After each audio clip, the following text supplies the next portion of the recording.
Are you ready? Are we ready to start here? I'm not. Don't start it yet. Well, we're going. Too late. We're Just going. Good evening, everybody. Welcome back to the Hoops HD Under the Radar video podcast, recording for you live on tape delay here on the evening of Wednesday, December 14th, a little after 10, almost 10:30 p.m. Eastern Time, actually. I am your host, Chad Sherwood. Down below me there is John Stalika. Off to my side over here, David Griggs. David, you're looking around. Is everything okay? No. If you look carefully on David's screen, we're going to see from WikiLeaks a page of their playbook being leaked every day. WikiLeaks. David, we got to start with this. I know it's not under the radar, but how responsible were you for WikiLeaks? I would have just sold it to him. Okay. Yeah, that's a heck of a story. If you'd like a playbook, just tweet. There it is at David G. Puppet. I'll send it to you or tweet it to you. Well, this is our Under the Radar podcast where we focus in on the conferences that are not multi-bid conferences. That means we'll not be discussing the Power 5 conferences, nor the Big East, nor the American, the Atlantic 10, the West Coast Conference, or for reasons we still haven't figured out, we are not going to be discussing the Mountain West either. But the other 22 conferences are fair game. Yeah. What we want to do is, before we go through any of the conferences, there was a bit of a news out of the Ohio Valley Conference.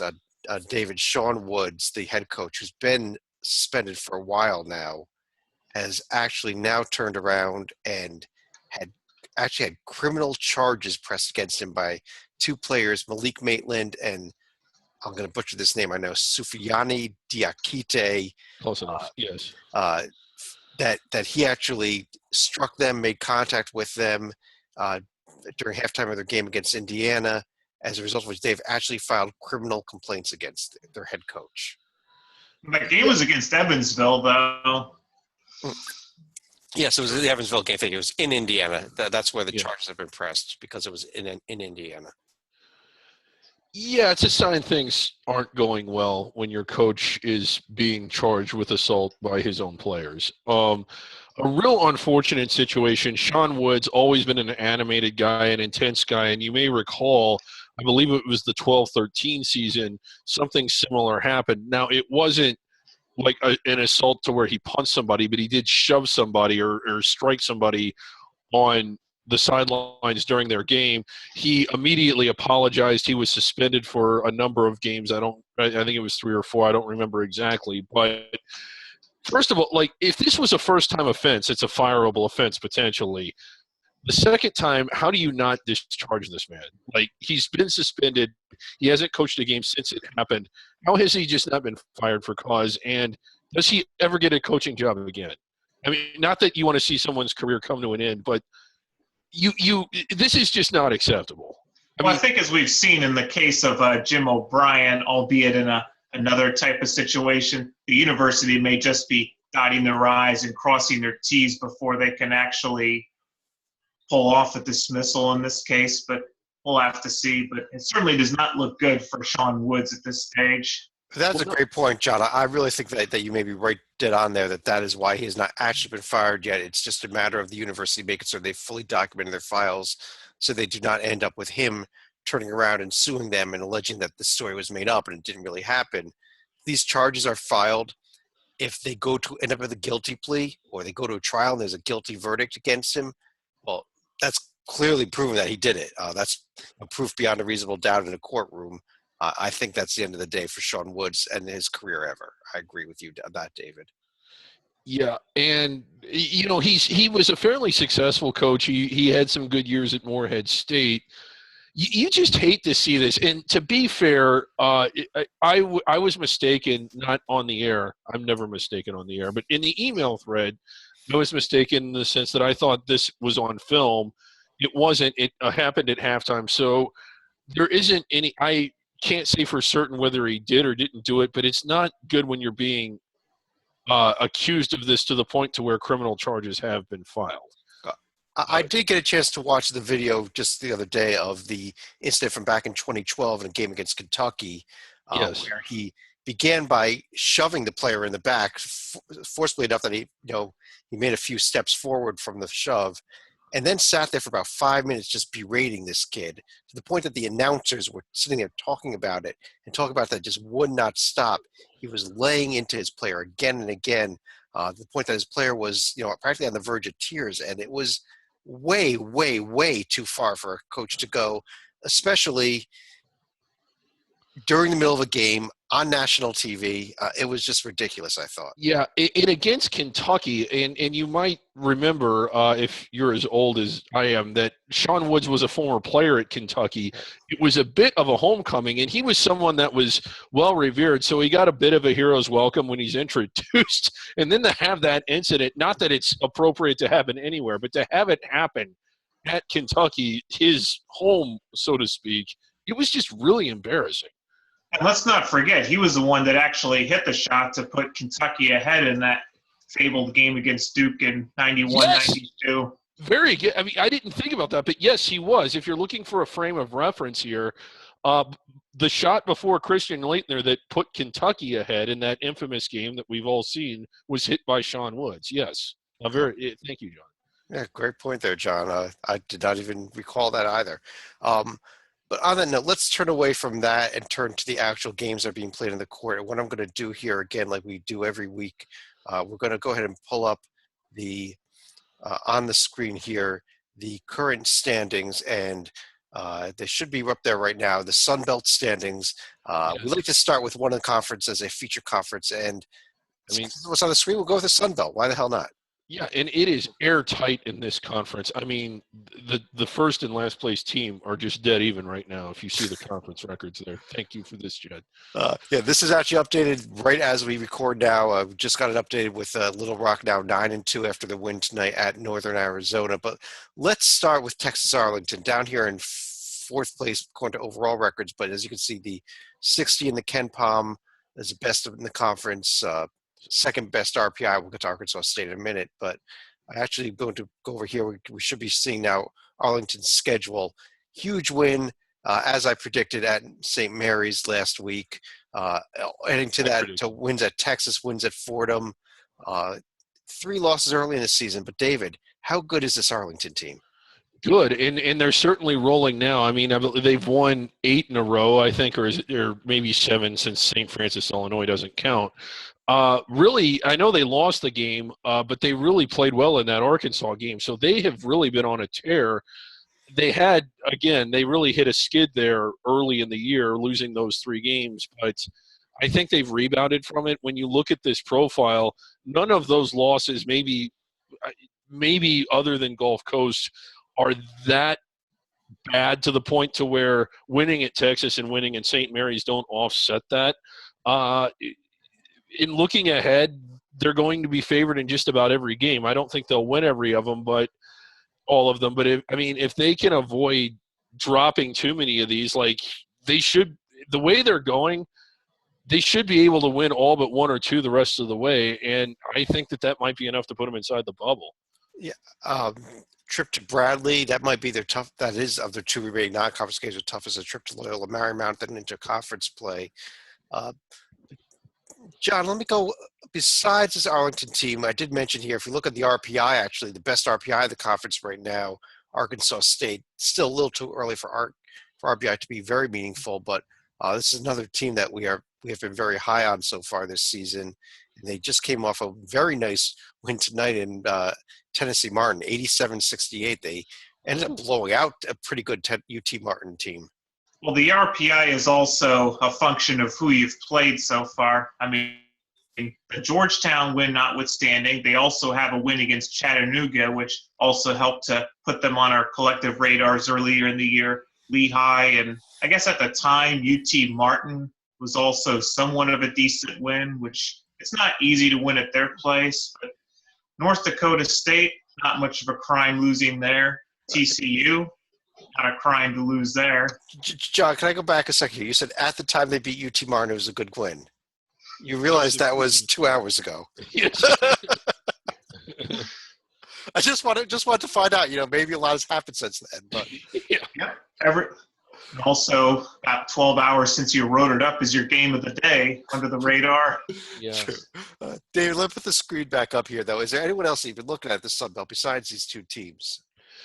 No one that is really looking like that they can land inside the bubble. And, I mean, it would take a tremendous effort for Arkansas State to get there. Little Rock has a bloated record, but as we were observing, a lot of that has come against a lot of fluff. But still, you know, they were the best team in the league last year. Chris Beard doing a fantastic job there last year. He ended up at – where did he go? UNLV? Very, And very then brief- Texas very Tech. briefly. Yeah. Oh, and then Texas Tech. So, but again, off to a 9-2 start. I'd say they're handling the transition really well. Louisiana Lafayette, you know, they had a big game tonight. They're off to a good start. So we're seeing a lot of good records here.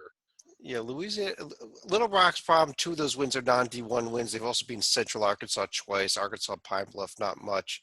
Louisiana Lafayette actually lost tonight, though, David. They lost. Yeah, losing at Georgia, but, you know, that's – again, you win. Had they picked up that win, you might start looking at them like, ooh, is this one of the contenders? Can they contend for the NCAA tournament? Probably not. But when you look at this conference race, it's going to be pretty exciting. It's too bad that the tournament isn't at campus sites. Now, the tournament being played in New Orleans. Couple other points here. It is going to be a full 12-team tournament this year. They had for a few years there, but only go with 8 teams only. With Coastal Carolina coming in, all 12 teams will be in the field. One of the teams I want to bring up here is actually Georgia Southern. Hasn't done much this year, but did pick up a huge road win at Gulf Coast. A game they really blew out a Florida Gulf Coast team earlier this week. Yeah, looked impressive there. They're one of those teams that just can't ever seem to get it going. But let's go ahead and beyond the Sun Belt. Let's go back and run through the rest of these conferences in alphabetical order, and we're going to start. We won't mention how much Chad liked South Alabama. Yeah, South Alabama ran into a little bit of a snag the past week or so, and they snag being called Stetson, and yeah, losing at home to Stetson is pretty bad for your health, I think. and Denver. And Denver. Anyhow, the America East, and well, let's start with the team of the people. David, we have a little bit of news about them. Yes, their banner was scheduled to arrive today. I don't know if they've tweeted back at us to say whether or not they've gotten it. It probably went to some secretary that had no idea what the hell it was. But their preseason NIT championship banner was scheduled to be delivered today. If you're watching this out there in New Hampshire, I hope you're enjoying that. I hope it's being displayed proudly. I'm sure it's a banner day for everyone in New Hampshire. Yeah, but how about this? John, where's the mute button? Yeah. But look at this stretch they're in. They're in a stretch where they've played 5 out of their last 6 games have been true road games, and they've only lost 1 of them. Really, really impressive run, especially by under the radar standards. And I think it's safe to say, I mean, we loved NJIT, we love Grand Canyon. I think as far as how good a team actually is on the court, this would rank ahead of the previous 2 years, wouldn't you think, Jed? I mean, look at what they've done. I would agree. Another very winnable game coming up this weekend at BU, and got to circle it here. It's the game of the season. Yes. Saturday, New Year's Eve, December 31st at Dartmouth, and we did confirm last week, David. Yes. It has been declared a state holiday. State offices are closed. Yes. It is a holiday in the state. It is a holiday, and we're going to try and get you a second one. Yes, we're going to look ahead a little bit further there. Coming up in Monday, January 16th, you can see it down there a little lower. They play Vermont. That's Martin Luther King Day, so it's a 1 o'clock start that afternoon. We're going to try to get state offices closed that day as well. The office is closed that day as well, yes. It's going to be a little bit tougher, but I think we might be able to pull that one off too. Yeah, there's another team we have to talk about. Go ahead, David. You want to talk a little bit about Stony Brook? Hartford Hawks? Not exactly. UMBC, who was centenary, just a notch above that for the last 3 or 4 years, coming in here, winning 7 of their first 8. And again, it was a pastry shop of a schedule. But the fact that a team that had been that poor was beating anyone was noteworthy. They went into Richmond and almost beat them. In fact, arguably should have beaten them. They led for most of the game. And I know this sounds weird to say, but of everything we've seen from this conference, they've looked as good as anyone. UMBC, who hasn't really been good since I think the 06-07 season, might be one of the best teams in this league. Yeah, they've really impressed me. The win at Duquesne, the way they played at Richmond, I guess, because if you don't have any other big wins, Towson and Citadel coming up within the next week. A nice trip to James Madison, another very winnable game there, and then a trip to Virginia Tech that's probably a little bit out of their reach. Yeah, but I mean, could you? And I know Richmond's been disappointing this year, which seems to be the trait, but. I was just astounded. They went in there and almost won. And did the game go to overtime, or am I think it did. No, the letters OT would have been sitting right here. So okay, I didn't know if you accounted for that or not. And they're also 2-0 against their in-state rivals. If you look at Eastern Shore and also Mount St. Mary's. Yeah. Yes, that's a powerful teams of Maryland Shore and Mount St. Mary's. And they get Towson coming up this weekend on the other side of Baltimore County. I can't believe I don't see Coppin State on this schedule. I'm really disappointed. They're on there. They are? Yes. Okay. Well, I mean, this schedule only lists relevant opponents. Okay. Beyond the America East, let's keep things moving along here. And John, let me go over to you here. The Atlantic. So we already discussed this Gulf Coast team, that very disappointing loss at home to Georgia Southern. Where are we going with this ASUN this year now? They're going to Dayton.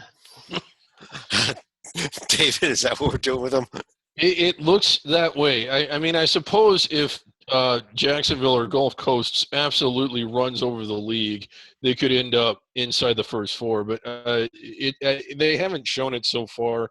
I still like this league, especially when it gets into league play. It's one of the more fun leagues to watch. But we aren't really seeing anything that indicates that they're going to be above the 16 line. Well, I wouldn't know. I mean, Gulf Coast did have that early win over Arlington, which we just talked about how much we like Arlington, and a win over Siena. But that loss to Georgia Southern was just a real head scratcher, I think. It was, and they have a tendency to do that. Like, they have a tendency to make you scratch your head. One of the surprising teams in a bad way is just North Florida. What happened? Good God. Yeah, North Florida sitting here at 3-9. Some of the worst power ratings in this league. It's not quite the worse than anybody else, but let's look at what North Florida has actually done this year. They haven't won a game since November 25th, including losses to UT Rio Grande Valley, Cal State Bakersfield. It's pathetic. It is, and a lot of these are understandable. Florida, Syracuse, you're talking about teams, LSU, you're talking about teams that are hard to beat. Miami, another one, but Bakersfield, Wright State, who's having a decent year.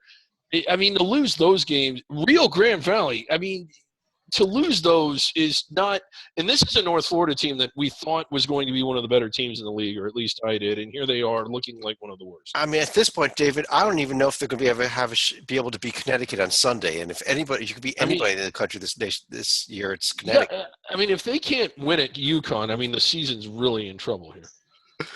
Okay, let's go on to I believe we're up to the Big Sky next. And John – Eastern Washington, now after an 8-2 start. This is an all-time record for Eastern Washington. This is the best start the school has ever gone out to. And I think it's finally given us somebody to talk about in this conference. Yep, I think you also want to scroll over to the right because they are number one in luck on Ken Palm's list right now. And I can show you exactly why. Look at this. They have played 4 games in overtime, 2 of which were double overtime. They've won all 4 of them. So including a win just last night over Morehead State in overtime. This team knows how to win close games. That's all I can say about them. And I believe they're also the only team that's beaten San Francisco at this point in time, although the Dons record is pretty padded right now. Some of Chad's numbers, he's turned into quite the numbers guy. When we get down to the Ohio Valley and we look up Morehead State's luck, I hope it doesn't break his computer. John, interesting game coming up Tuesday. This Eastern Washington team is at Xavier.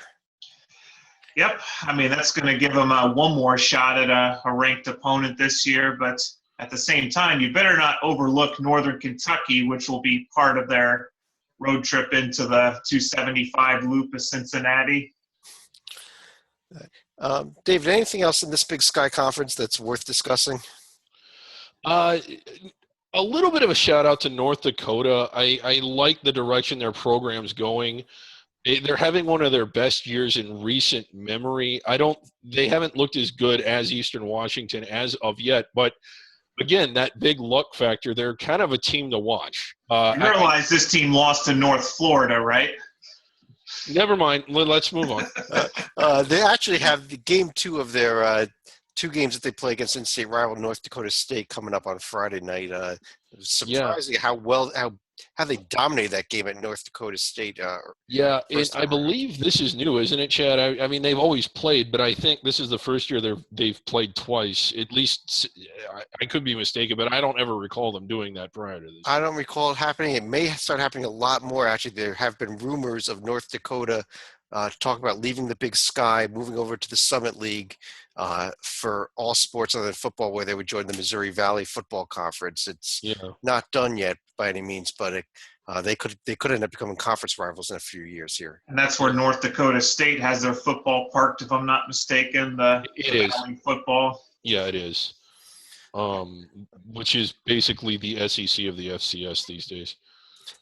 The Big South Conference, couple good RPIs here, I guess, with Winthrop and Asheville both being in the top 50. But I think you look at the Ken Palms being into the hundreds, it shows you that how these RPIs are just overinflated at some points, sometimes early this season. Yes. Well, they've got some strong strength of schedules in there, but that's the only thing that's inflating the RPI right now. Oh, boy. Well, at least they fixed their conference tournament. This conference, at least from a regular season standings, has been spectacularly exciting. It's just unfortunate that it didn't mean anything, but this year it does. Asheville, Winthrop, I think, are the 2 teams that have looked the best. Asheville looking pretty good. Yeah, when you say it didn't mean anything, David, what you mean is that you in the past they just had to go to a neutral or a predetermined site, not even a neutral site, for the conference tournament. This year it will be played on the conference site of the regular season champion. And here you see them, UNC Asheville right there, their big win over our man Warren Nolan. Just complete. Oh, I'm sorry, that's Warren Wilson. Yes, our good friend Warren Nolan's, maybe he's related to him, Warren Wilson. 117.52. Next test they get is their last non-conference test there at Ohio State, probably a little bit over their head there. Oh, yeah, for sure. We think. Yeah. We think, although, you never know. John, over in the Big West, wow. Glad you went to John, I'll just let you take this conference. I'm just going to stay quiet. I think whoever wins this conference may end up playing Gulf Coast or possibly the MEAC champion. I mean, right now, Irvine has some of the better computer numbers, although Long Beach State, again, also being padded by a top 10 strength of schedule, but only one Division I win for the 49ers at this point. I just got to highlight this column right here, David. Nobody is over 500. No one's within 2. Is anyone over 400? I don't think they are. God, wait. This is the Big West has historically been, a 13 seed type of conference. This is a, you'll be, 16, not only going to Dayton, but wearing the dark uniform to Dayton. Wow. And it was only, 26, 27 years ago when that conference actually got 3 teams into the tournament. UNLV, East Santa Barbara, and who else am I missing? New Mexico State. Oh, yes, New Mexico State and Long Beach State just missed the tournament that year as well. Yeah, I mean, they've had teams very close to the bubble. It normally hovers around the 12 or 13 line normally, and I think Long Beach was inside the bubble recently. I mean, when I say recently, within the last 10 years. Anyway, not this year. No, not this year. Pathetically bad year for the Big West Conference. So let's just keep moving on. David, you can have the next conference up, the Colonial, where we do want to talk bubble talk here, I believe. Yeah, UNC Wilmington, as we expected, at least as I did, and I'm again being proven right, is really impressive 9-1 start. Here comes their schedule. And again, looking at their profile on the surface, it's not going to really pop. But if you start to peel back the onion, as they say, and look at it, it's pretty good. You know, the win at Eastern Kentucky typically pretty good at home. But how about the win last Saturday at St. Bonaventure? I think they're the only team that's won at St. Bonaventure so far. Bonaventure, maybe not a tournament team, but they're a solid NIT team and maybe even better than that. And they don't lose many home games. So I think they're going to get a lot of credit for that. The win at Western Michigan, that's one that they're going to get a lot of credit for, although it's hard to say what Western Michigan's going to look like as the year progresses after what happened there recently. Yeah. One more really big non-conference test coming up December 28th at Clemson. They pull off that one. Big. They pull, and I think it's possible for them to win that game. They win that game. They've got to be on everybody's radar. And they certainly can. I think if that game's on a neutral floor, I would pick Wilmington to win it, and they might go into Clemson and win that one.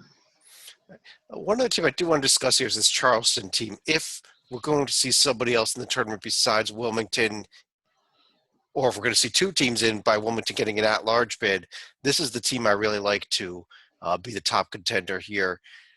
Had a 3-game losing streak, but it was UCF, Wake Forest, and Villanova. Have a nice home win over Davidson.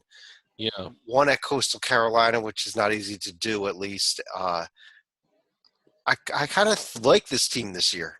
Yeah, I think that's a big game tomorrow. Well, their next two, really. Not that East Carolina and LSU are that strong, but they're typically formidable at home. They're entering a stretch where, good God, the 5 straight road games, if they can pick up 3 or 4 of those, you're right, they're formidable. And the one that got me was, I know they were at home, but just how badly they beat Davidson. I mean, they ran away from them, and they had them at arm's length the entire time.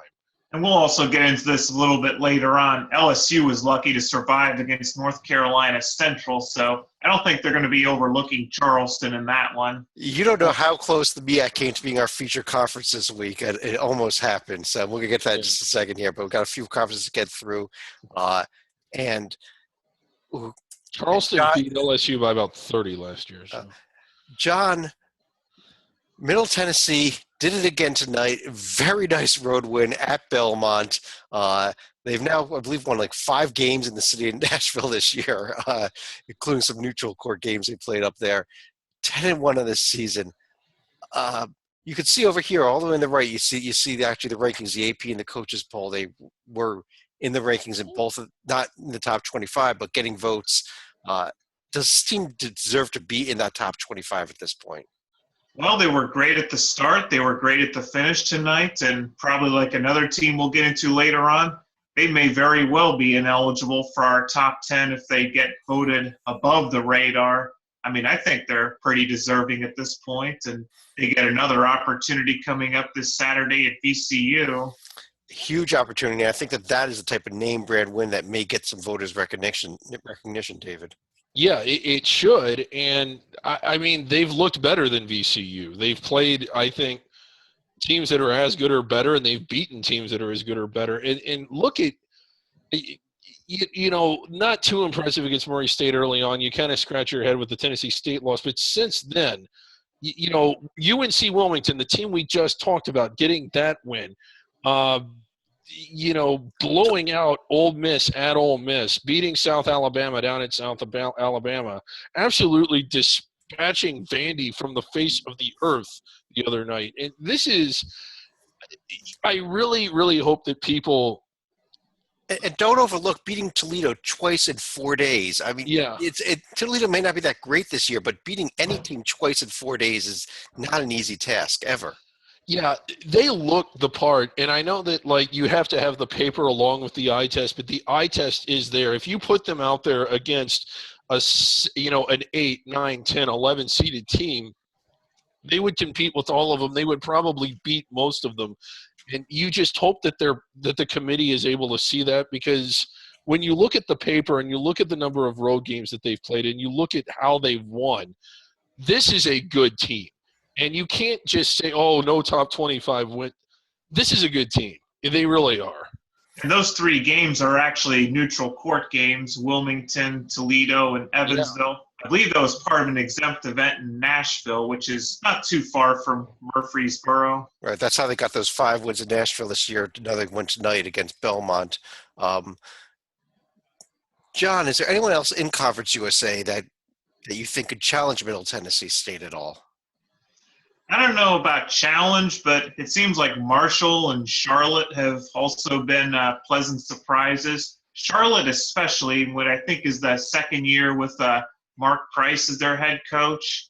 Although Marshall, I don't think that's a team that's going to be – that has a bloated record like we've seen last year. But if you look at what Charlotte has done, not too many name wins in there, but Elon, East Carolina, Appalachian State – they took advantage of Oregon State this year.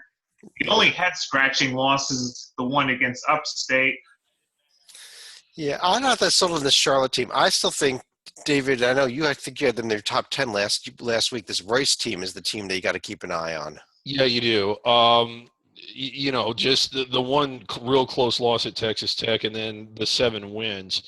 None of them, again, really pop out at you, but still looking pretty good. Tough test tomorrow night, though. Yeah, St. Edwards. No, it's actually in the middle of the afternoon. Oh, you're right. I'm assuming that must be some sort of field trip or something. That I don't know why in the world. Okay. Actually, but coming up this weekend, the game at Pittsburgh. It's kind of circled that game. Yeah, Pitt could be in trouble in that game. They could be, but I don't know. I don't think they're quite on that level yet, but St. Edwards, I think they've been a fixture on SFA's schedule in recent memory as well. Yes, and our favorite person in the world, Tim Floyd, off to a 1-6 start against Div 1 teams. Good job, Tim. Let's have to be that back up there. UTEP got totally demolished yesterday by New Mexico State at home. Yes. But yeah, there they are, 1-6, 312 RPI, 266 Ken Palm. Good luck keeping your job, Tim. Horizon League, third straight conference where we're talking at-large teams here. David, Valparaiso, 8-2. Yep, and again, some meet there. The wins against BYU, Alabama, and the only 2 losses coming on the road against top 15 team, well, top 25 teams anyway. So nothing bad on their profile and a little bit of good. You hope that there's enough on there in the end. Their margin for error is very small. They'll pretty much have to win out or come close to it to be safely inside the bubble. But a really good team again this year. You just hope that their paper matches how good they are on the court. Yeah, John, they've got Indiana State coming up at home. Indiana State team that, while not being that very good overall, has played a lot of close games against a lot of people, and this might be a dangerous game for Valpo this weekend. Yeah, they did beat Butler about a week ago, but they also got drilled at home against Western Kentucky, so they're kind of schizophrenic themselves. Beyond this, John, Oakland is also off to a 9-1 start, but clearly not the paper that Valpo has. But a big game with Michigan State coming up this weekend. I was going to say, this conference actually has everything from possible bubble teams to possible centenary teams. Yeah. Look at Detroit, just a few miles down the road from Oakland. I mean, their only loss so far is against Nevada, which is certainly respectable, but that was also in the opening round of the Great Alaska Shootout, so they also missed out on an opportunity to actually get a few other decent teams on their profile. Yeah, this is almost a team that has a bloated record. You just don't know how good they are or not, and maybe we find that out this weekend. I'd say so. Next week. It's actually next Wednesday, a week from today at Michigan State. Another team here, Chad, assuming we're done on Oakland, how about the Norse? NKU, recent transitional team, and again, it's not the paper that Valpo has by any means, but for a recent transitional team to be 7-3 against anybody, This is Northern Kentucky's first year eligible for the NCAA tournament. They yeah, just completed their transition at the end of last year. Very nice record overall. yeah, very good. As we pointed out earlier, they'll be put to the test on Sunday against Eastern Washington. Right, that's actually a really compelling game there. That could be your under-the-radar game of the day. We'll keep an eye out for it. A trip to West Virginia coming up, too. That's not going to be a very compelling game. No. That's actually, I mean, it will write it up as a bye game, but it's not. It was a 4-game home-and-home series. Bob Huggins, very good friends with former coach Dave Beazold. I believe that's his name. I'm losing. If Chad does make that game the game of the day, I will happily go down to Highland Heights to be in attendance for that one. All right. Woohoo. Okay. All right. We'll make a note about that one, in fact, right there, so we can deal with it after the show. But let's move on from the Horizon League over to the Ivy League, John, where I'm glad you went to John. we're giving you all the lousy conferences tonight. So take it away. Well, we got to see a little bit of Princeton tonight against St. Joseph's. That was on ESPNU, but even at home, the Tigers were not able to pull that one off. But the good news for this conference, John T's Penn Quakers were able to get a significant win on the road at Central Florida, or at least significant by under the radar standards. Pretty significant, yeah. UCF. The interesting thing in this conference is probably still has more meaning in terms of the regular season than any other conference out there, just because only half the conference makes the conference tournament, even with the tournament in place. Right. So it's going to be interesting. Yeah, and in a lot of years I wouldn't say that, well, outside of conference play, but with no one going to be inside the bubble, yeah, it's all going to come down to conference play. I think one thought just occurred to me. We don't do losing your screw teams anymore, but should we at Hoops HD assign each other an Ivy League team to follow this year? Because one is likely to make the tournament. Well, maybe not. No, I think I think at the end of the day, Harvard and Princeton will be among those 4 teams. I think Yale will be the 3rd team, and it's probably going to come down to a Brown, Columbia, Penn battle for the 4th spot in the Ivy League tournament. But I think Princeton and Harvard will start establishing themselves when they get into conference play. Let's keep going here. And David, let me go to you for the next conference. Metro Atlantic. Let's talk a little bubble again, huh? Yeah, Monmouth getting a nice win at Memphis last night. And what was a really fun game to watch, just highly entertaining. Not a hostile crowd. Memphis, despite being 7-2, the people haven't really started to come back yet. But, you know, a good Memphis team, I think they could – it's hard to say how much credit Monmouth will ultimately get for this, but it's a nice road win. You know, they have 2 losses. One of them was at Syracuse. That's certainly forgivable.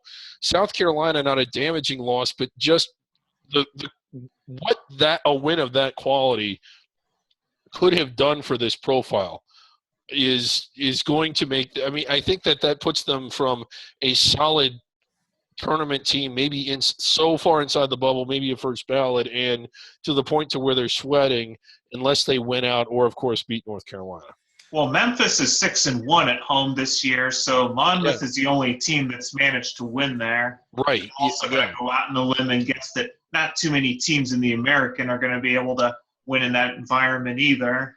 Yeah, so a real nice win, but minus say they don't beat North Carolina, and chances are they won't.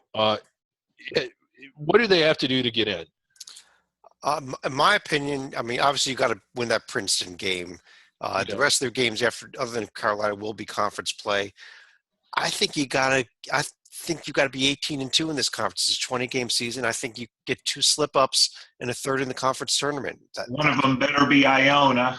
Yeah. I don't care if it's Iona or if it's Marist or if it's Canisius. That doesn't matter. In fact, I'm still not that high on this Iona team. I think at the end of the day, Siena will be a better team despite a horrific start to the season. Horrific. Yeah. I kind of think Ryder could be a decent team this year. I really don't think there's anybody that's going to be really, really awful in this conference either. So yeah. Let's move on then to the next conference up. John, I'm going to turn it over to you. I believe we're up to the Mid-American now. where starting in the East Division, where Ohio got to win tonight. That's about all I can say. They got a win, but they were playing with matches against, who was it, Milwaukee, which was also on Time Warner, Ohio here. And they got out to an 8-point lead early on, but Milwaukee had also managed to get the lead by as much as 5 in the second half, but ultimately the Bobcats were able to pull away. But in another game that was driving the puppet crazy over the weekend, Iona managed to come from behind to beat Ohio in a game where the Bobcats pretty much imploded in the last minute. They did. And again, it's tough to win on the road. I know that, but it's tough to make the NCAA tournament, and that's what you have to do to make the NCAA tournament. Ohio not getting it done at Iona. I still like this Ohio team, but I don't think they're going to be in our bubble talk once it's all over. I think if anybody's going to be in the bubble talk now, I'm leaning more towards this Akron team. I know they've got 3 losses, but 2 of them are at Creighton and at Gonzaga. So, and they were that Creighton game. I mean, Creighton ran away from him in the last 5-6 minutes or so, but for about at least 25-30 minutes, they were right in there. They've got games against Marshall, UC Irvine, which is actually the first game of a tournament they're playing down in El Paso. They could get a game against UTEP in that tournament as well. That's not going to help. No, it's not going to help, but there will be one more non-conference game that besides what you're seeing on the screen there for this Akron team. And with a rare chance here, David, actually, if they win that event, which is not an exempt event, they already won their exempt tournament, and they win the conference tournament. They can go into the NCAA tournament with 3 tournament championships under their belt already. Yeah, I mean that's some hardware, and we're not sending them a banner. We sent that to New Hampshire. No. The West Division here, we have not discussed the Central Michigan team. I think they're worth taking a little bit of a look at. I think this is the first time we've even brought them up in this show here, but they're very quietly out to an 8-3 start. Losses Illinois, St. Bonaventure, and Little Rock, so nothing to hang your head on. And they also swept Green Bay because there was a home and home involved there. Yeah, so it's just a team that I want to keep an eye on here going forward. We're really going to, somebody's going to win this West Division, obviously. We liked Eastern Michigan heading into the season. We no longer like them as much. I'm keeping an eye on Central at this point. Oh, okay. I like them to win the division. I don't like them to, push for the bubble. But, yeah, I like them to win the division. Well, if you win the division, in their division. Oh, okay. Let's keep going here. David, the MEAC, this was almost our conference because this conference had 3 near misses this week. First, Bethune-Cookman went to South Florida and had a 13-point lead late in the game and gave up a 13-0 run to end regulation and lost in overtime. Yeah, it was not pretty. Falling to 1-8 again, with the exception of NC Central and probably even them, you're looking at the 16 line, probably the first 4, all the way across the board. As you see here, there are 13 teams in 1, 2, 3, 4, 5, 6, a shade under half have not yet won a Div 1 game, and then there's 5 more, 11 of the 13 have between 0 and 1 Div 1 wins. Not a good start. Well, David, I also want to bring up a couple other games here that happened this week, though. North Carolina A&T, one of those teams without a D1 win, had a lead late at UMass that they blew. Yeah. And John, North Carolina Central, who is the only team worth discussing, already has a couple of wins. They beat St. John's earlier this season. They beat earlier this season? They beat Missouri earlier this season. I apologize. Yeah. And they had a lead late at LSU that they blew yesterday as well. Yeah, those were the blown opportunities, but there is one team that did actually cash in, and that's the second fastest team in the country if you go by tempo statistics, and that's the Savannah State Tigers, who managed to go into Oregon State and pull out a win in overtime. Yep, first Div 1 win for them. Yeah, so there have actually been a lot of near misses here from the MEAC, but if it's not going to be North Carolina Central in the NCAA tournament, it is going to be a guaranteed trip to Dayton at this point, and it may be that for NC Central as well. Let's move on over to the Missouri Valley Conference, where Wichita State, as you can see down here on the end of the screen, just barely missed the top 25 polls this week. Yeah. The last week, could be in there this coming up week. Ken Palm rating of 18. I think that says a lot. It says that they belong up there. Sagarin rating of 13. Huge win they picked up over Oklahoma, and Oklahoma State coming up this weekend, David. Yeah, real nice win. In Oklahoma City, I think it was, against Oklahoma. They host Oklahoma State. I expect them to get that. I still like that win at Colorado State. I know you all aren't quite as big on them. The losses to Michigan State, I'm a little surprised at this point that they didn't beat them. I think that they would beat Michigan State most of the time. And other than that, just the loss to Louisville. You look at the rest of their schedule, the way it plays out, they're going to be favored in just about every game, and they might win just about every game. I think that they're going to crack the top 25. We won't be talking about them on this show much longer. I think they're a first-ballot team, and they're a potential round of 32, round of 16 caliber team. This is a very good team. Yeah. Now, if there's one other team that we're waiting to make their move, and that's Chad's preseason pick of Illinois State. They still have respectable RPI and Ken Palm numbers, both of which are actually number 83 at this point. I mean, they did have what we thought was a nice win over Murray State early, or no. They lost that game. Nice win over Fort Wayne, I meant to say, but actually lost to Murray State. They lost to Murray State. They lost to Tulsa. When you lose to Tulsa, I just hang my head and walk away. I'm sorry, John. Yeah.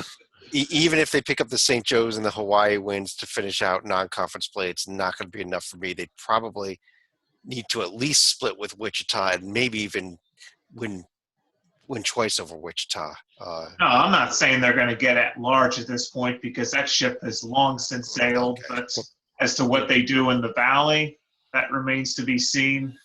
What about this bloated? Yeah, I think you're going there. I was going to go to Loyola, David. Okay, go ahead. I was going to pull up their schedule, so we're thinking the same wavelength here. Go ahead. Right. I mean, a little bit of a bloated record, and they had what appeared to be a really nice win against San Diego State that is no longer a really nice win because San Diego State is no longer a really nice team. And again, like the one game that I watched that impressed me the most that I've seen so far outside of San Diego State was one of the ones they lost, and that was the game at NC State. They really looked good. It really looked like they should have won that game. They could have. And if they win that one, are we talking about them as an at-large caliber team right now? And is there still time for them to do it? Yeah, I think the biggest problem here is the number I got highlighted right there. 291 strike the schedule right now, and they probably have to win the Missouri Valley Conference outright over Wichita to get in the discussion at this point because of that strength of schedule just being so weak. Not entirely their fault. You schedule Washington State, or at least you get a game against Washington State. You schedule NC State. You expect some of those programs to be a little bit better than they have been. You schedule San Diego State, that type of thing. Well, the Washington State game was part of the Paradise Jam, so that wasn't entirely in their reach. Right. Yeah, and were they made to play Chicago State? That could have been who won the night, by the way.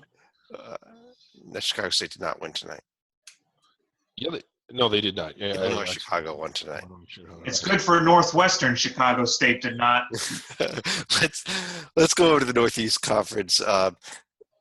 John, let me start with you on this conference, because we give you lousy ones. We do have a winning record for Brooklyn. Nobody else, though. Yep, and Brooklyn also added another notch to their belt with the win against St. John's as part of, I think it was the Brooklyn Hoops Holiday Classic on Sunday. Yeah, I'm just not seeing anything else in this conference. This conference is always a very fun conference during conference play. Yeah, this one will get more fun once they start playing each other, but nothing really here, and you really can't even tell that from the Blackbirds, because who they beat. Well, they won at St. John's. They actually played very well at Minnesota tonight. Lost the game by 10 points, but they were respectable in this game here tonight. So I took almost more away from them in that loss than anything else, even than in beating St. John's. Well, yeah, because beating St. John's is becoming a pastime. All right, let's keep going here. Try to get through the rest of these conferences. David, over in the Ohio Valley Conference, they got the Tennessee State team here off to a 7-2 start. Tennessee Martin with the loss at home badly tonight to Arkansas State, 8-4 in the West. I still like this Tennessee State team. I was kind of soured on them after how badly they played against Vanderbilt. But, again, almost picking up the win at NC State. The margin was over 10 points, but it was a game that went into overtime. Rebounded a little bit tonight with a win over a very, very weak Alabama State team. But Duke, probably not going to get that one. Really? Probably not, huh? Yeah. Probably. But I like them more than any. Obviously they get the win at Duke, then suddenly, yes, we're talking at large caliber. But assuming they don't, I like them better than anyone else in this league. And of course, That's the only saving grace for Tennessee State is they're not going to be facing the Cameron Crazies in that one. Yeah. For the most part. Yeah, but the huge win at Middle Tennessee is the big thing on their resume so far. And yeah. And they really, again, they led for most of that game, or a good deal of that game against NC State, and then it was back and forth in the last couple minutes, and then they kind of pulled away in overtime. I got to say, the other thing about them is the Ohio Valley Conference, kind of disappointed with both Belmont and Murray State. Those are kind of the perennial teams in both of their divisions, and I think they're the two teams I picked to win their divisions this year, and neither one off to that great of a start so far. No, not at all. Belmont losing the night to Middle Tennessee that we mentioned earlier. They might get it turned around a little bit once conference play starts, but not making a whole lot of noise so far. Okay. John, the Patriot League, here's another conference that only one team with a winning record. But Bucknell out to a 7-3 start. Do you like them? I kind of like this Lehigh team almost just as much, if not more than them, honestly. Yeah, one team with a winning record and also one team like Lehigh, which is around 500. They're another team that managed to win at Mississippi State along with another team that we'll get into a little bit later. But if we look at what Bucknell has done, they've done a pretty respectable job, and they've also managed to win 5 out of their last 6, including Vanderbilt, Norfolk, Northern Colorado, Richmond, and also a game at Fairfield where Fairfield has gotten off to a pretty decent start themselves.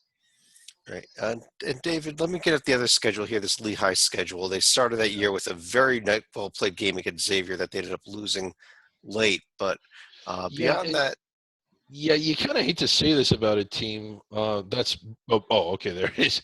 But, they really well-played game against Xavier, losing to Yale in overtime. And then, like the game at LaSalle, they almost had that one. I think LaSalle pulled away at the very end. But, you have to finally beat somebody. And they've won the games that they're supposed to win, but, they've looked good in their losses. And I think they could be better than what their record indicates, and one of the better teams, if not the best team, once they get in the Patriot League play. They've only had 3 home games so far. Yeah. Yeah, big game coming up next week against Cabrini College, one of the great Philadelphia powerhouse lower. No love for Cabrini here. Let's go on to the next one. Yeah. All right. Well, one day we'll do a show all about Cabrini College. Okay. Yes, and I will be there. Okay. I will be live from Cabrini College next week. Southern Conference, or East Tennessee State is. I think we're going to start there instead of Chattanooga tonight, David. East Tennessee State with a game at Mississippi State tonight. Putting themselves seriously on the radar now. Yeah, I was a little disappointed on Saturday. I shouldn't say that. I think I was more impressed with Dayton than I was disappointed in East Tennessee State. I thought they had a real good chance to win that game, and Dayton led by as much as 20 late in the second half. But a nice rebound tonight and getting the win at Mississippi State. They do have a few more chances, but other than that, one of the better teams in the SoCon. I think it's going to be a 2-horse race between them and Chattanooga, and maybe one of them lands inside the bubble, if one of them wins the league outright. Now, if you saw one familiar face on the East Tennessee roster, that is former IU player Hanner Mosquera-Perea, who's now starring for the Buccaneers. All right, and John, let me pull up Chattanooga's schedule here for you real quick. They are also up to the 8-2 start. The losses to North Carolina and Arkansas State. They get their shot at Vanderbilt coming up this weekend. Seems like everybody gets a shot at Vanderbilt this year. Yep, I've said it before, and I'll say it again. I wonder if Vanderbilt knew they were allowed to leave the state of Tennessee, although the only game I remember them leaving was when they lost against Minnesota in the Sanford Pentagon at South Dakota. Not sure how that got arranged, but it is what it is. And Chattanooga also has an outside shot at getting close to at-large discussion. Okay, another quick shout out to a team that is generally sub 300. How about the Citadel at 4-4? Citadel 4-4, 7-4 overall. Once again, the number one tempo in the nation. And then you look at the number right next to the tempo, left to it, adjusted defense, 350 out of 304 teams. Those are Loyola Marymount numbers. Yeah. That's how the Citadel plays, but they're winning some games this year, so good for them. Yeah. Southland Conference. David, I'm going to give you a lousy one here. Yes, we have, Incarnate Word is 5-3, Chad, as a transitional team. Abilene Christian, 6-3. Yes, as a transitional team. And of those, it's kind of the one downside to Incarnate Word is that it looks like 20% or 80% of their wins have not been against Div 1 teams. Well, let's take a look at who Incarnate Word has beaten here for this 5-3 record. This is one of the fun things that we could do here on the show. We can see here Incarnate Word has powerful wins over St. Edward's, who we discussed for the second time tonight. Howard Payne, that sounds like an investment firm. Texas Lutheran, Vern Lundquist's alma mater. Texas A&M International, and they are, as we record this, actually they are getting pounded by UNLV. Okay, yeah, that's not a good sign. Corpus Christi, although they've been playing a pastry cart, I still think that they look better than anyone else so far. Sam Houston State, I think, is the best team. I think they have the biggest ceiling and that they will emerge. They've been, I think, both of our picks all along. Other than that, even SFA, who has been traditionally dominant, only one Div 1 win. No one else looks any good at all other than Corpus Christi and Sam Houston, at least not to me. If we're going to highlight Incarnate Word schedule, it's only fair we give Abilene Christian the same treatment right here because they, too, have also used up their allotment of 4 non-D1 games this year. Yeah. All right. Let's keep moving here over to the SWAC. Look at who's on top. Yes, if we look at this here, the only team that's ever won our Centenary Award twice for the worst team in D1, the Grambling Tigers, as we look at it right now, 5-6 overall, the number one team in the Southwestern Athletic Conference. And we're going to even pull up their schedule here. We very rarely get a chance to do this for Grambling. They have wins against North Carolina A&T, Savannah State, Tougaloo, Selma, Jarvis Christian. Okay. Texas Southern. Texas Southern and Company is what this conference is. Yeah, Texas Southern does have 4 wins already, all on the road. Also, take a look at this. It's going to be a long time before we see bottom 25 in the country in adjusted offense and defense on top of their conference. 327, 338, 341 Ken Palm in first place of the conference. How's that? That is a record. That is, yeah. The Summit League, Fort Wayne, if you look at some of the power rating numbers, seems to be the team that's started to separate itself from the rest of the league. Been kind of disappointed in North Dakota State. Nobody else. I really am too. I really like this North Dakota State team coming into the year, and they just haven't shown it. Fort Wayne's the only team that's really shown anything. Now, much of that is aided with their home win over Indiana. But of their 3 losses, one was at Notre Dame, a very good Notre Dame team. They didn't really compete. Another one was to kind of a surprise. It was 18 points to Illinois State. I thought that they would play better in that game. And then, but looking pretty good here. And you look at what's laid ahead. They clearly look better than everybody else. I think they're going to finish in first in the league and maybe, if everything falls right, 12-13 range. They do have a tough out-of-conference test coming up January 9th against Olivet College. So kind of keep an eye out for that one. Yes. Actually, this – a little bit of a potential trap game coming up this week, and that's Stetson. Stetson is better this year than we've seen them in quite a long time coming off of that run they made in the Ace Sun tournament last year. And they already rebounded quite nicely against the Monopoly, man. All right. Last but not least. Okay, real quick on Fort Wayne, just real quick. How far does that Indiana win take them? It was at home. It wasn't like they went to Bloomington and won. Are they set up for an at-large bid if they run roughshod over the conference, or do they basically need to win out? I will tell you at this point, I don't think they can afford – I think they can afford two other losses, one regular season loss, one conference tournament loss. And I don't think they're that good. I don't think they're good enough to do that. Not to go into South Dakota State and win, and North Dakota State and win, and Oral Roberts and win, in Denver and win. It's too many tough places to win in this league. Let's go to the last but not least conference here. And let's start with last year's team of the people, the Grand Canyon Antelopes. As we record this, underway in one of the biggest games in school history at Arizona, down a point very early on in that game. But the Lopes with a huge win over San Diego State. Oh, man. Real nice win, beating them twice in a row now.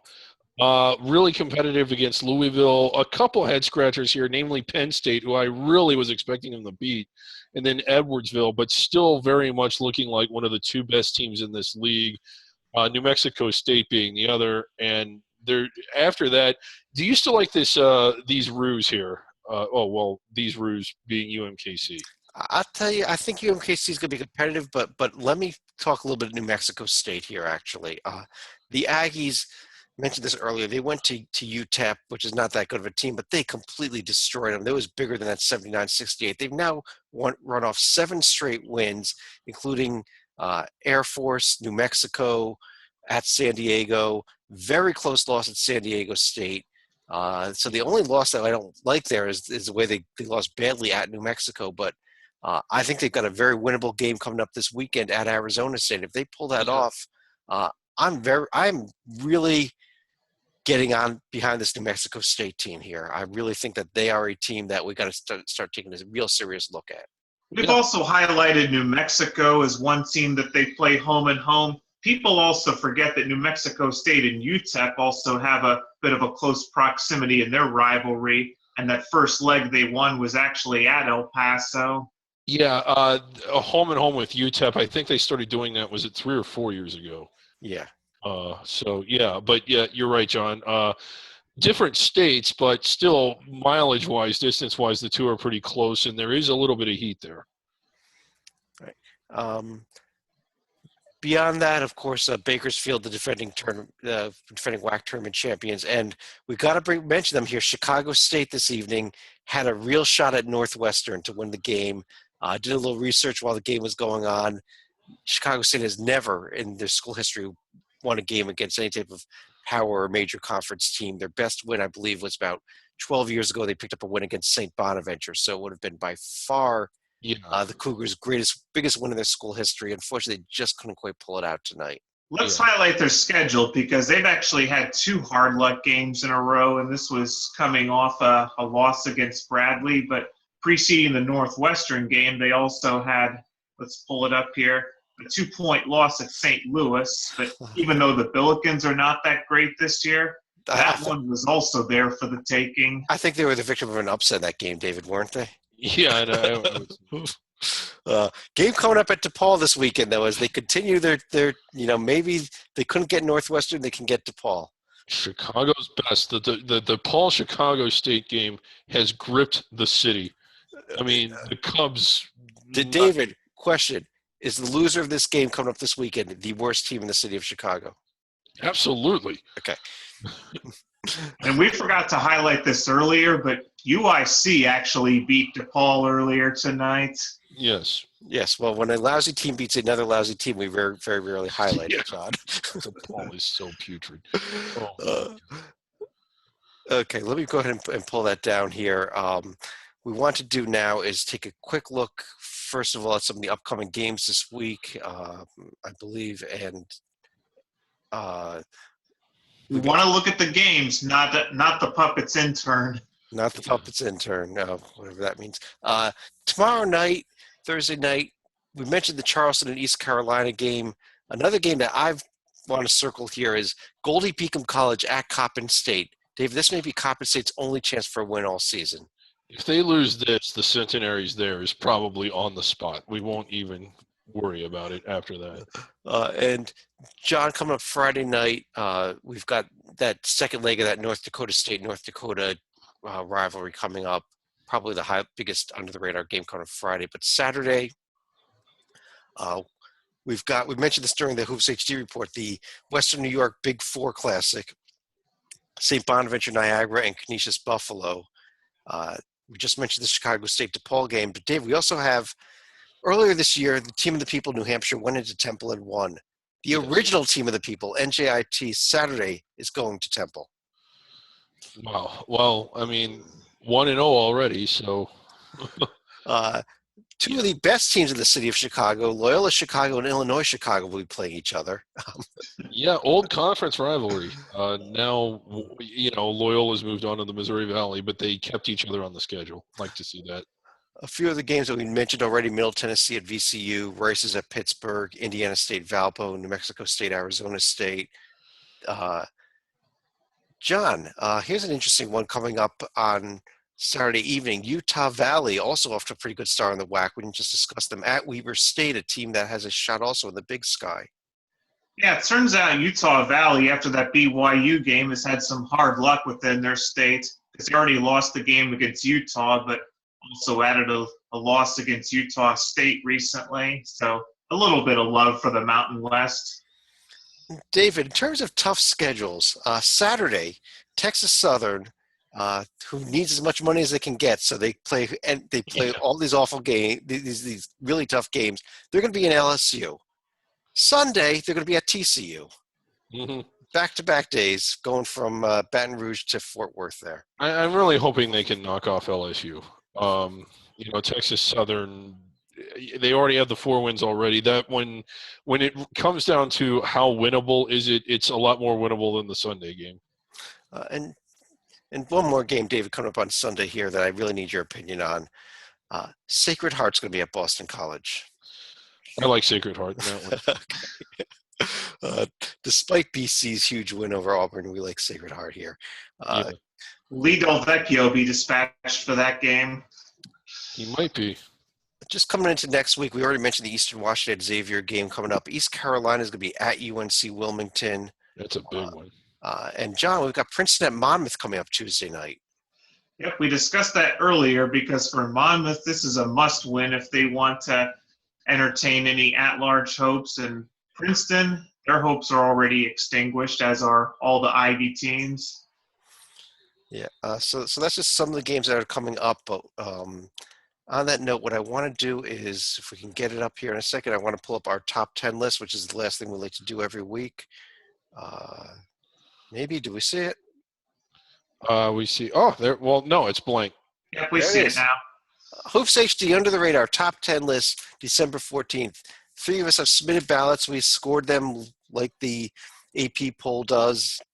Little cross-country ballot there, and the number one under-the-radar team this week is the Middle Tennessee Blue Raiders, David. Yeah, and they are the best team. I realize Wichita is probably going to end up with the better paper, maybe the better seed, maybe higher in the rankings, but I think Middle Tennessee is better than Wichita.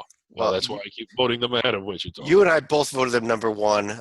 John, I'm going to give you the number 2 team because you voted Wichita number 1. Yep, because I think on this I'm probably going more eye test than I am the actual paper right here. Third overall is Valpo. I don't think there's any surprise there from what we've been discussing tonight. And I don't think there's any surprise with our 4th place team or our 5th place teams, UNC Wilmington and Monmouth. Right. I think that's pretty much unanimous. Maybe the order a little different between the 3 of us and those 5 teams. Yeah. I think I had a – go ahead, David. Oh, okay. And it's kind of interesting. During the Hoops HD report, we made the comment that outside of the Power 5 in the Big East, there wasn't much there. But now under the radar, now there's not as many good teams, but I think we've got about 6 that have legitimate shots at landing inside the bubble. And although there may not be as many good teams, there's the ones that are good are bubble good or better. I just pulled up that 6th team, Texas Arlington, which I'd agree with you is a 6th team that is in that discussion. Yeah. Wins at 2 big road wins, one at Texas and one at St. Mary's. St. Mary's. Yeah, we got Chattanooga came in at 7, Arkansas stayed at 8. John, any surprise with those? Nope, not yet. All right. Number 9, Ohio. John, I want you to defend this because you had them ranked fairly highly, which got them all the way up to number 9. I don't think David Wright even had them in our lists. All I'm going to say in defense is this was prior to tonight's result. They won tonight, didn't they? Great defense. Yeah, they won tonight, but great defense, John. Okay. Finally, number 10. Yes. The team of the people, the New Hampshire Wildcats, does get in there. I must honestly confess that they were not in my top 10, so the two of you carried them. Yeah. But I'm going to put up the list here of the other teams that did receive votes. My top 10, I would have had New Mexico State in there. That's the vote that they got. I'm very high on this team, and as long as they keep winning, you're going to see me voting for them the rest of the season here. Tennessee State, Akron, and Fort Wayne. Yeah. On that note, I guess let's go ahead and pull this down and run through each of you. Any final thoughts, John? Well, we didn't hit on this on the Hoops HG report because we wanted to save it for under the radar, but there is a team that's even below what we've discussed, and that's Taylor University, which is an NAIA school in the Crossroads League in Indiana, or near Indianapolis. So they had a silent night tradition on Friday night where they'll stay silent for the first 9 points that they score, but as soon as they score the 10th point, their students will just go crazy. They'll rush the floor, and after the floor has been cleared, they'll start singing Silent Night in the stands. And this year there was actually a marriage proposal between 2 students dressed in a Papa Smurf costume and also an army costume from the Toy Story movie. To John's point, we can't really show it here, but Google or search for it on YouTube. It is amazing. Silent Night tradition. They do it every year. It's one of the better traditions in all of college sports. It is a spectacle. I can't even explain it. You just have to Google it and watch it. All right, David, any other thoughts besides that? Besides that, actually, no, that's a pretty good one. I'll back that one up. Okay, and you know what? I'll back it too. I think that's a great way to end the show. So on that note, on behalf of John Salika down there, David Griggs over there, we want to thank everybody for joining us. We'll be back again next week with the Hoops HD report and an Under the Radar. David, we're going to get you back out on the road again next week? Yeah, I'll be back on the road next week. All right, perfect. So on that note, thanks a lot for joining us, everybody, and we'll talk to you again real soon.